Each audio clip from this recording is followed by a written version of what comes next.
না আপনার গালি এতই শ্রুতিমধুর ভাই। আর বাংলাদেশের মন্দ চরিত্রের লোকেরা খুব সুন্দর করে কথা বলবে, এইটা তো সামগ্রিকভাবে রুট লেভেলে আপনি কিন্তু পান। আপনি একটা শিল্পী পর্যায়ে নিয়ে গেছেন আমার কাছে মনে হয় অনেক।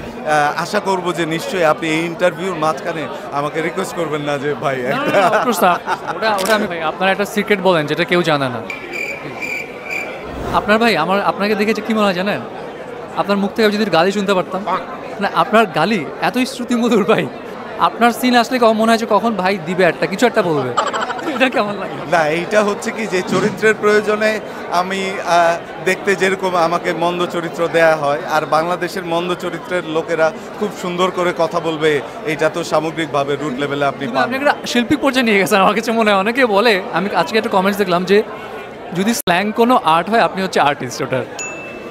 দেখেন, স্ল্যাং চরিত্রের প্রয়োজনে ব্যবহার করা হয়, কিন্তু এটা ব্যবহার করা ঠিক না আমাদের এই কথাবার্তা। এবং কিন্তু গল্পের কারণে আপনাকে তো মন্দ লোক নিয়ে আসতে হবে, এবং সেখানে আপনি যদি সবাইকেই বলতে থাকেন যে তুমি কেমন আছো, ভাত খেয়েছো, এত সুন্দরভাবে প্রেজেন্ট করেন কিভাবে ওইটা? ওইটা আসলে যখন আমি অ্যাক্টিং করি, ওই চরিত্রে ধারণ করি, ওই চরিত্রটাকে নিয়ে এগিয়ে যাওয়ার চেষ্টা করি, তখন তো আসলে এইটা একটা ম্যাজিক তৈরি হয়, এটা একটা গিফটেড সিচুয়েশন তৈরি হয়। আপনি চাইলেই আসলে আমি এই মুহূর্তে আমার করা চরিত্রগুলো হয়ে উঠতে পারবো না, ওইটার একটা প্রসেস আছে। ওই প্রসেসের মধ্যে দিয়ে যখন আমি যাই, তখন সেইটার একটা সাধনা, সেইটার একটা এক্সিকিউশন, তারপরে কখন যে কিভাবে এটা হয়ে উঠি, এটার জন্য আপনাকে দরকার যারা আসলে আপনি ক্যারেক্টার অ্যাসপেক্টে অনেক একটা নিবিড় জায়গায় পৌঁছাইতে চান, তখন কিন্তু আপনাকে আপনার অ্যাজ অ্যান আর্টিস্ট অনেক বেশি অবজারভেশন রাখতে হবে। আমি আশা করব যে নিশ্চয়ই আপনি এই ইন্টারভিউর মাঝখানে আমাকে রিকোয়েস্ট করবেন না যে ভাই না, একটা না, of course না, of course না। ওটা আমি করবো না। আপনারটা স্ক্রিনে ভালো লাগবে, সামনে শুনলে হয়তো আমি ভচকায় যেতে পারি আর কি। ভাই আপনার একটা সিক্রেট বলেন যেটা কেউ জানে না।